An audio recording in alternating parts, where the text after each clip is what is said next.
This is a tampon. If you happen to be the owner of a uterus, you probably know what it is. To use it, you wash your hands, take it out of its packaging, and insert the plastic applicator into your... I saw you wince.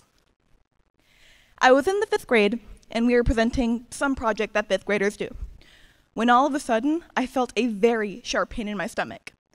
I thought it might have just been something I ate, but then it got worse. As it turns out, I had gotten my first period. But I didn't realize that this was my first period. For all I knew, I was dying. I had to take that walk of shame to the nurse and call my dad so he could pick me up from school. Today, I will be discussing restrictions and taboos placed on periods in U.S. culture, and why they are inherently destructive.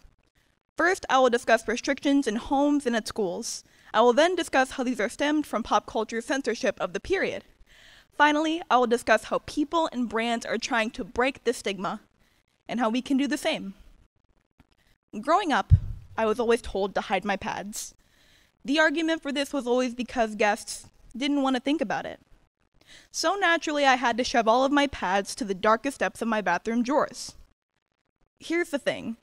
If you were bleeding, would you want to go through 10 secret compartments to get to a Band-Aid?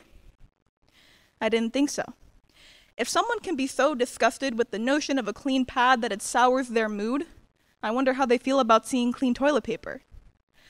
Growing up, we're told to hide our periods.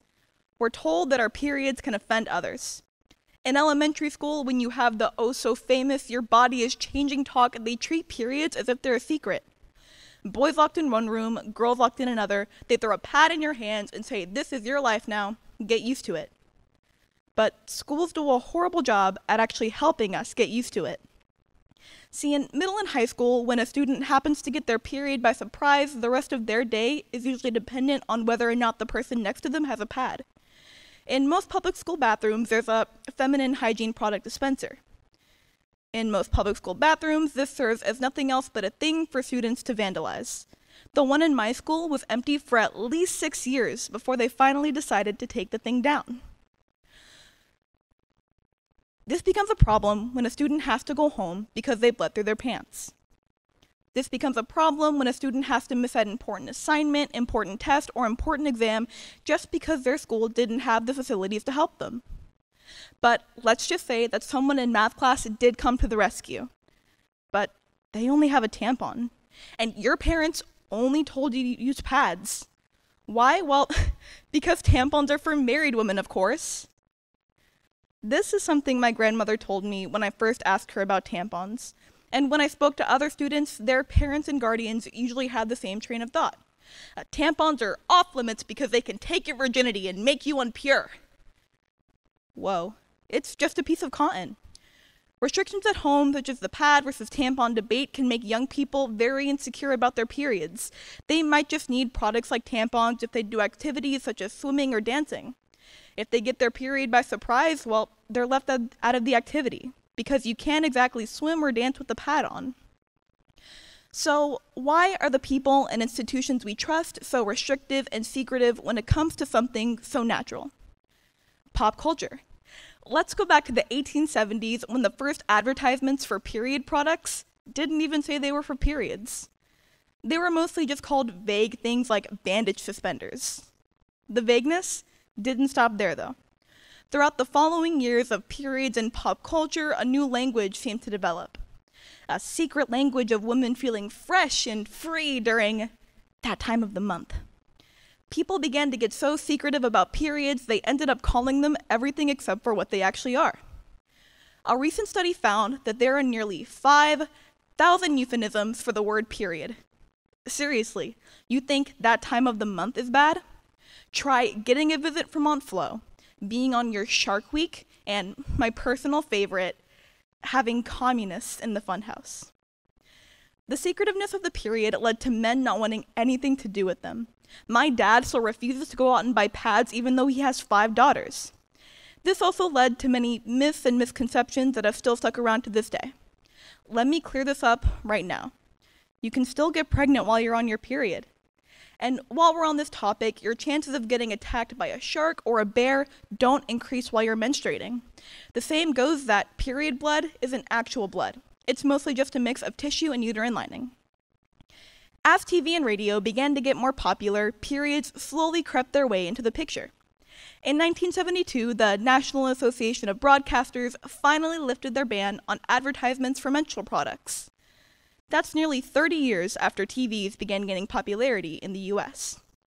And with these advertisements, periods eventually made their way to the big screen. In 1976, America saw its first period in a major motion film with the release of Carrie.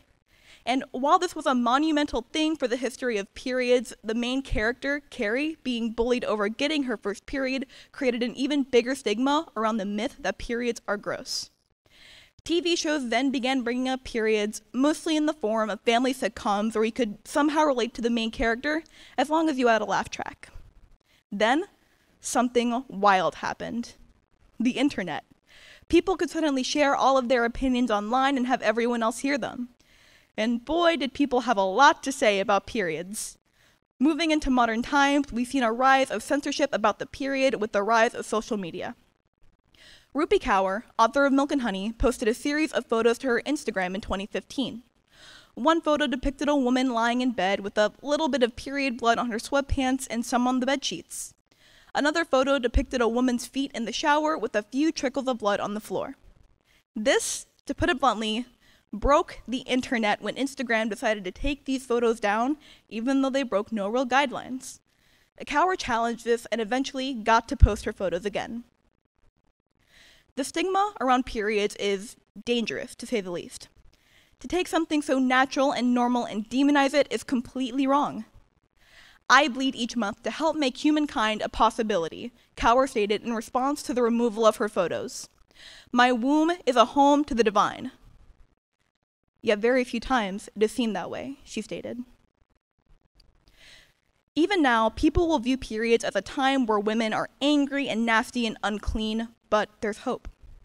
People like Kaur are challenging these stigmas now more than ever before. Brands like Thinks Period Underwear have featured actual period imagery in their products and have even featured transgender actors because you don't have to be a woman to get your period.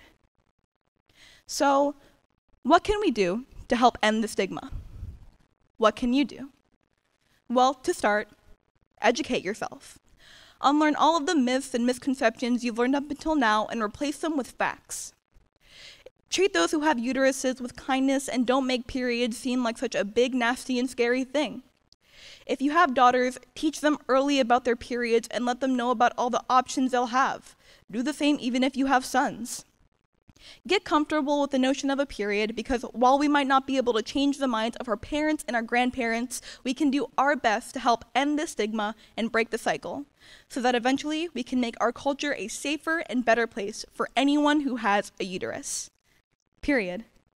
Thank you.